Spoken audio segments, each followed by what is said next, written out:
మా ఇంటి దీపావళిని ముందుగా ఇన్స్టెంట్ ఫ్లోర్ అటాచబుల్ రంగోలీతో అయితే స్టార్ట్ చేసుకున్నాను. తర్వాత ఇంకా అమ్మవారిని నిలబెట్టడానికి అని చెప్పేసి ఫోటోని ఇంకా పీటకైతే శుభ్రంగా పసుపు రాసి కుంకుమ పిండి బొట్లు పెట్టేసుకొని దాన్ని కూడా ముగ్గులు వేసేసి అలంకరించుకున్నాను. అలాగే గచ్చు కూడా ఇంకా ఈవినింగ్ అయ్యేసరికి శుభ్రంగా కడిగేసి బయట ముగ్గులు అయితే పెట్టేసుకున్నాను. అలాగే ఫ్లవర్స్తో కూడా చిన్న చిన్న ముగ్గుల్లా డెకరేట్ చేసుకున్నాను ఇలాగా.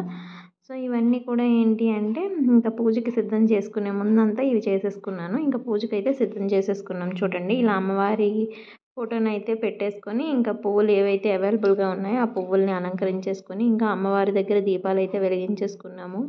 దీంతోపాటు అమ్మవారి దగ్గర మన దగ్గర ఏవైతే అవైలబుల్గా ఉంటాయో వెండి బంగారం అలాగే డబ్బులు ఇలాంటివి ఏవైతే ఉంటాయో అవి పెట్టేసుకొని అలాగే ప్రసాదాలు కూడా నివేదించుకున్నాము.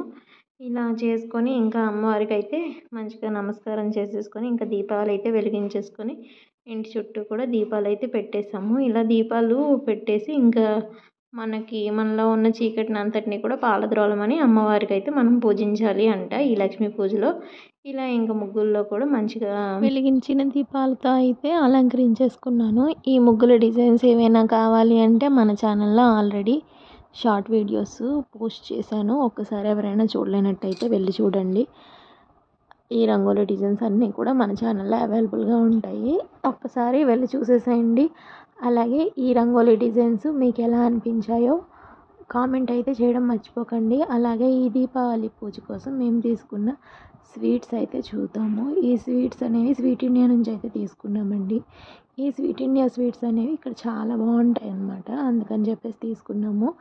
ఈ స్వీట్స్ అన్నీ కూడా ఇంకా అందరికీ పంచడానికి అనమాట. ముందుగా అమ్మవారి దగ్గర పెట్టేసి మిగిలినవి అయితే ఇలా పంచేయడానికి సిద్ధం చేసి ఉంచుకున్నాను. అలాగే ఇక్కడ ఏంటి అంటే మేము ఉంటున్న ఈ జార్ఖండ్లో దీపావళి అనేది చాలా గ్రాండ్గా చేస్తున్నారనమాట.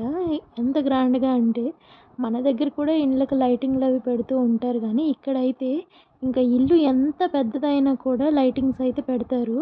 అలాగే ఒకరిని మించి ఒకరనమాట. మన దగ్గర ఎక్కడో ఒకటో రెండో మూడో ఇలా ఇళ్ళల్లో కనిపిస్తూ ఉంటాయి లైటింగ్స్ ఉన్నవి. దీపాలు అయితే అందరం పెడతాం కానీ ఇలా లైటింగ్స్ అయితే కొంతమంది వరకు నేను చూశాను.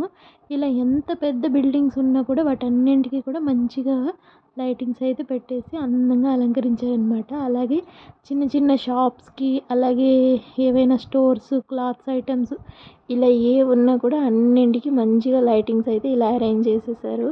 ఇలా అరేంజ్ చేసేసి ఇంకా చిన్న చిన్న షాప్స్ అయితే పెట్టేశారు. ఇవన్నీ కూడా రంగోలీ డిజైన్స్ అలాగే లక్ష్మీదేవి అమ్మవారి వినాయకుడి విగ్రహాలను అయితే చిన్న చిన్నవి అమ్ముతున్నారనమాట.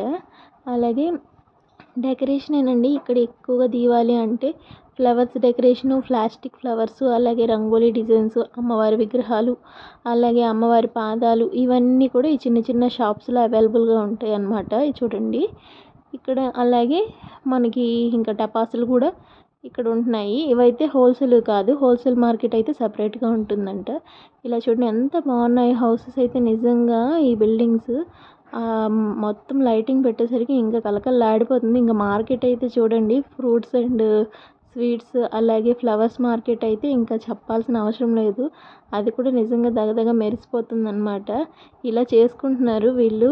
నిజంగా చాలా బాగా అనిపించింది దీవాళిని వీళ్ళు ఇంత బాగా సెలబ్రేట్ చేసుకుంటున్నారు. మనం కూడా చేసుకుంటాము కాదని అనట్లేదు కానీ ఇలా ఎక్కడ చూసినా కూడా లైటింగే అనమాట. ఒక్క దగ్గర కాదు మొత్తం ఇల్లు అన్నింటికి కూడా ఇలా లైటింగ్ పెట్టేస్తుంది అనమాట. ఇది దీవాళీ రోజే కాదు, దీవాళీకి ఒక 1 వీక్ ముందు నుంచి ఈ ఏర్పాట్లన్నీ చేసుకుంటున్నారు. చూడండి ఎంత బాగా కనిపిస్తున్నాయో హౌసెస్ అన్నీ లైటింగ్స్తో. అలాగే మార్కెట్ కూడా వెలిగిపోతుంది నిజంగానే. చూడండి ఇదంతా కూడా ఫ్లవర్ మార్కెట్ అనమాట. ఫ్లవర్ అండ్ ఫ్రూట్స్ మార్కెట్ చాలా బాగుంది చూడడానికి అయితే. అలాగే రిసార్ట్స్ ఏవైనా ఉన్నా కూడా హోటల్స్ రెస్టారెంట్స్ వాటికి కూడా ఇంకా డెకరేషన్ అయితే బాగా చేశారు. వీడియో నచ్చితే ఒక లైక్ చేసి